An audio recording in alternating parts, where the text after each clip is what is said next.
چې کله یو انسان د ليله القدر په شپه باندې یا د رمضان مبارک په شپه کې چې کوم دین هغه عبادت کوي او د په عبادت کې دل لګي وي د په عبادت کې زړه لګي د په عبادت کې خوشحالي د محسوسيږي د زړه او سکون د ملاويږي د تلاوت کوي نو د زړه هغه ته مایل کیږي کده دعا کوي نو د زړه هغه طرف ته مایل وي کده الله رب العالمین ته جړه او فریاد کوي نو د زړه نه چې کوم دین هغه درد محسوسيږي د سترګې چې کوم دین هغه د اوخ نه وچیږي د جړه ورځي د زړه نرميږي په دې سره نو د دې په دې باندې پوښي چې ماته الله رب العالمین د ليله القدر شپه نصیب کړه مونږ ته د شپه محسوس شي او مونږ ته د شپه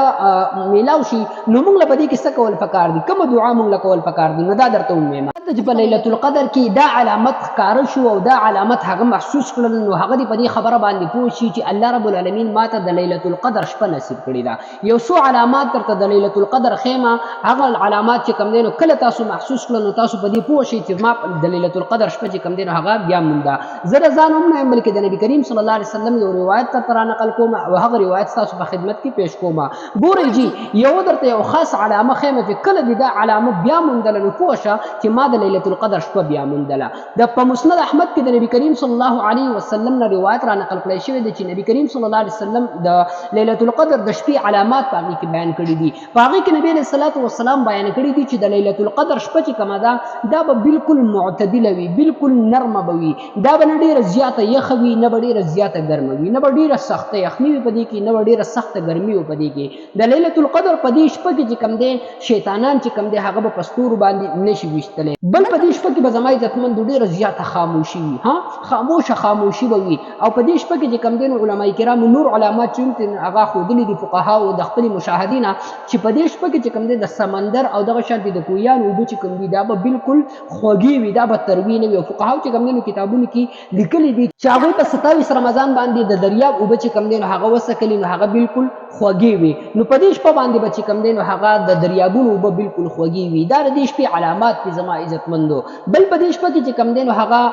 ونی دغه شانتي بوټي دغه شانتي ګټي مټي دا بالکل الله رب العالمین ته سر په سجده باندې کیږي د سو وخت پورې او بیا چې کوم دي په خپل جوړ حالت او جوړ کیفیت باندې شي نو دا ضروری نه ده چې مونږ تاسو چې کوم دي دا علامي بیا مو جو مونږ چې کوم دي مونږ ته د ليله القدر شپې ګورئ جی علامات په دې کې قتل ضروری نه دي بلکې په دې کې عبادت کول ضروری دي زما عزتمندو یو خدا شو ګر زما عزتمندو په دې شپه کې چې کله دا علامت محسوس کړو دا علامه دي بیا مونږ ته په دې خبره باندې پوه شو چې ماته د ليله القدر شپه نصیب شولا مظاهر حق ولې لیکلي دي چې کله یو انسان د ليله القدر په شپه باندې یا د رمضان مبارک په شپه کې چې کوم دین هغه عبادت کوي او د په عبادت کې دل لګي وي د په عبادت کې زړه لګي د په عبادت کې خوشحالي د محسوسيږي د زړه او سکون د ملاويږي د تلاوت کوي نو د زړه هغه ته مایل کیږي کده دعا کوي نو د زړه هغه طرف ته مایل وي کده الله رب العالمین ته جړه او فریاد کوي نو د زړه نه چې کوم دین هغه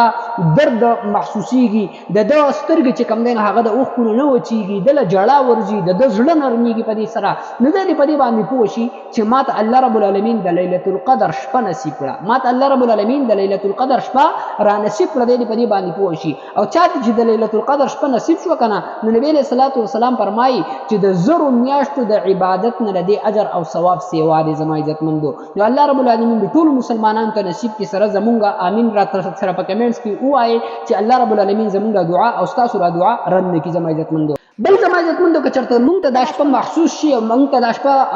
میلاو شي نو مونږ له پدې کې څه کول پکار دي کوم دعا مونږ له کول پکار دي نو دا درته وایم حضرت عائشہ نبی کریم صلی الله علیه وسلم نه تاسو کو د الله رسول کما ته د شپه میلاو شي نو زه په دې کې د الله رب العالمین نه کوم دعا کوم نبی صلی الله علیه وسلم ورته مختصر دعا وخدله اللهم انك عفو تحب العفو فاعف عني اللهم انك عفو تحب العفو فاعف عني اے الله تو معافی کون کې ته عفو کون کې درگذر کون کې او ته معافی کون کې خلک چې کم دین هغه خوخه ما ته معافی وکي ویډیو د ثواب په نه د خپل دوستانو سره ضرور شیر کړئ السلام علیکم ورحمت الله وبرکاته